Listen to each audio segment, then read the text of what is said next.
ดียวจะใส่เสื้อตัวนี้เหรอครับอ๋อพี่เดียวอยากให้แม่เปลี่ยนเสื้อให้เหรอมาแม่เปลี่ยนให้นะโอ้น้องครับพี่เดียวจะเปลี่ยนเสื้อใหม่แล้วครับพี่เดียวจะเปลี่ยนเสื้อใหม่แล้วเหรอเดี๋ยวแม่เปลี่ยนให้นะ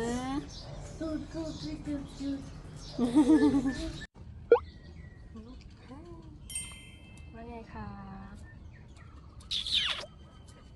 น้องอยู่กับพี่เดียวนะแม่จะทำงานก่อนนะคะนะพี่เดียวนะแฮปปี้ค่ะโรงพยาบาลสัตว์สีคิ้วยินดีต้อนรับนะคะเปิดทำการทุกวันเลยค่ะทำไมเสื้อเหมือนกันเลยคะเรื่องบังเอิญเราไปตัดเสื้อร้านเดียวกันหรือเปล่าตัดเสื้อร้านเดียวกันเสื้อคู่ค่ะเสื้อคู่ก็มานะคะ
ทำอะไรครับ